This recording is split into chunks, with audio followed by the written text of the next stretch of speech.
to Tuneful TV, and I'm with Dana Jade. Thank you for having me. Thank you for being here, honestly. And let us also mention the pronunciation of your name. It's not Dana, it's Dana. It is Dana. Do you get it a lot? As in Danish. I know I don't look very Danish. I'm a very exotic looking Dane. I'm not Danish at all, but I don't know how my mother came up with this name somewhere in Trinidad, but she did.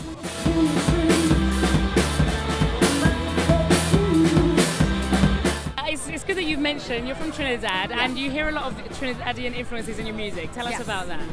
Beats come to me first, so I get inspired rather by beats first, and then I start writing guitar riffs and that sort of thing over it, and then very lastly we have lyrics. Lyrics are like the bane of my creative existence. as with a lot of people, I think usually lyrics are the last thing to come. Oh my God, it's interesting that you start with the beat.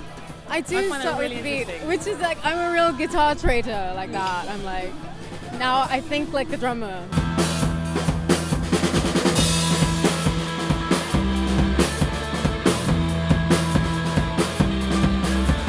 Let's talk a bit about Clit Rock. This is where we are. This is the fifth Clit Rock. Yes, how did it start? It started like a lot of things do nowadays online. I was upset about yet another FGM case in the news. You know, because someone said to me, what is FGM in my Facebook feed? And I was like, see, no one even knows. Why doesn't someone do you know, an event to raise awareness? And I said, oh, they can call it Clit Rock. I think that's a brilliant name. Well, I actually nicked it from Skin, from Skunk and Nancy. Yes. She used it once when asked to describe her music, but it fits so perfectly here.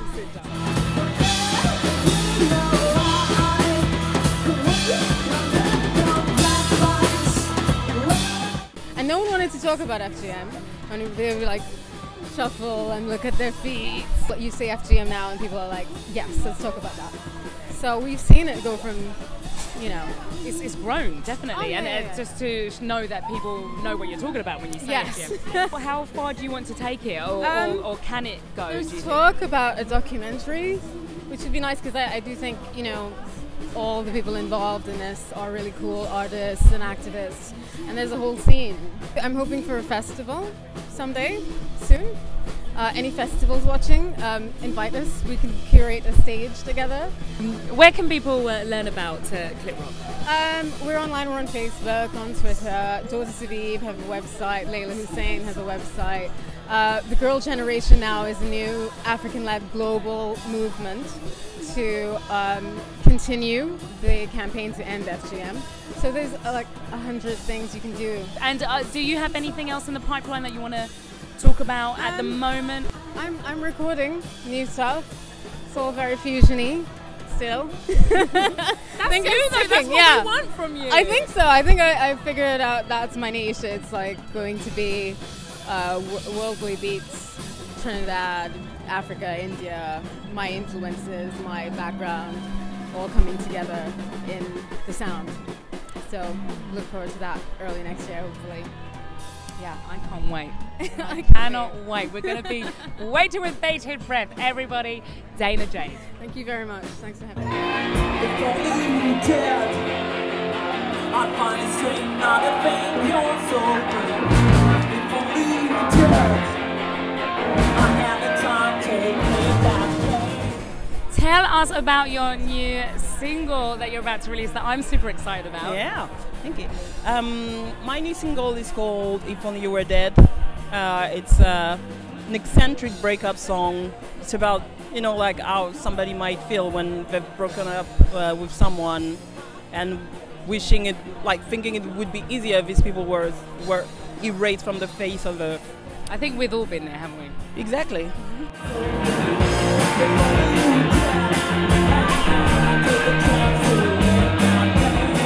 It's just like one of my favorite bands are the Lemonheads, and they reissued one of their single that was Circle of One. They reissued it for Record Store Day in March this year, and under the title of If Only You Were Dead, and I was like, fuck, this is an awesome, badass title. I'm taking it. That's fine. Don't worry. Straight through. Dead.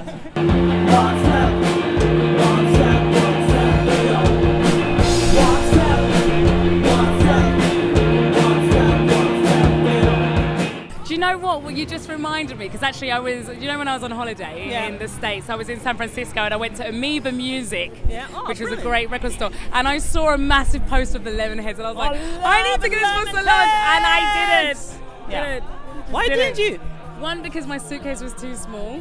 to fit a poster. Guys, because I can't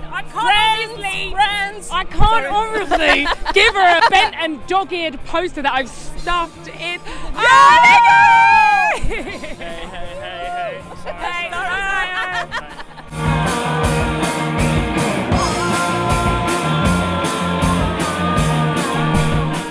Before we go, I want to ask you about Clit Rock and what it means to you to be playing at such an event.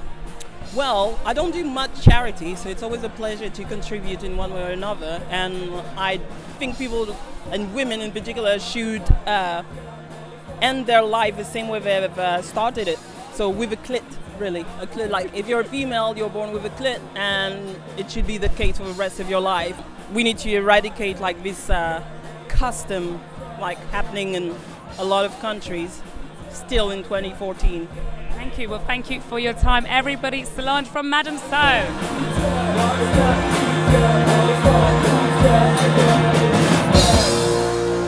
Good night. Everybody, let's welcome to Tuneful TV, Vodun. Yay!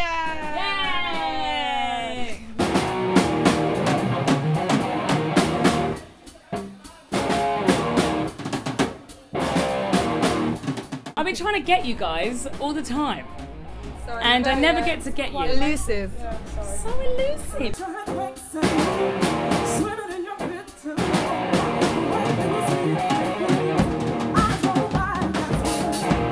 First of all, what brought you here, and do you know about Clit Rock? Have you heard about it before? Yeah, I've known Dana for a while, so I'm aware of her involvement with Clit Rock. Clit Rock, obviously, I think it's a great cause, and it's really nice for us to finally play it, actually. It's a ridiculous thing that happens, and we're really fucking against it. So. It's almost like unbelievable, you know? It's kind of like really distant, really, for us living over here, do you know what I mean? It kind of seems like a really extreme, crazy thing. So, yeah. You've actually played with both bands today. How did you find, do you do that often, like doubling up? I was an amazing drummer, so I've seen a few things back to back. It's good. I ate lots of the salad. I pretended that they were crisps, and I ate it like they were crisps, the bag of salad, and then I felt better. Health tips themselves. Health tips for the drummers. That's when you release your drummer DVD. That's what's going to be on like chapter 1 is the salad crisps.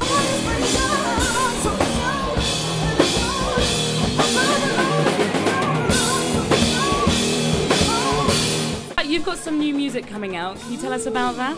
Yeah, it's a single called Lower's Kingdom, and yeah, we're very happy with it. It's our second track off of our upcoming album, due to be released at some point early next year. Yeah, free download, go and get it. Vodun Bandcamp.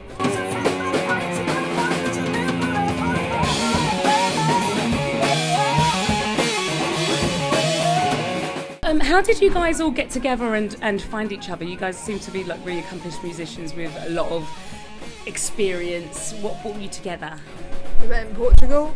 We all went on a 18 to 30 holiday, basically separately, and then we met. Like we were really bored of everyone else we went with. Zell got her tits out and I groped her, and she was really into it. And I got really offended and punched him in the face and pushed him into the swimming pool. And then Sean happened to be there. Sean came back to our hotel room for a threesome, and Vodun was born. Yeah. Ollie wishes that part of it to be real. It gets a bit sexual sometimes, being the only boy in the band. Yeah. Anyway, thank you guys so much for finally getting to talk to you. Thank you. It was really nice. I want to actually also highlight this T-shirt here because that was a great band. Great band. I know that. I remember that band. Brilliant. Well, thank you very much for joining me, Vodun. Yeah. Please join our big global campaign, The Girl Generation. If you go on the website, you can follow us on Twitter, Facebook. Basically, all of you play a role in protecting a child from one of the worst forms of abuse. And my saying has always been, you save one girl, you save a whole generation. So all of you, play a big part.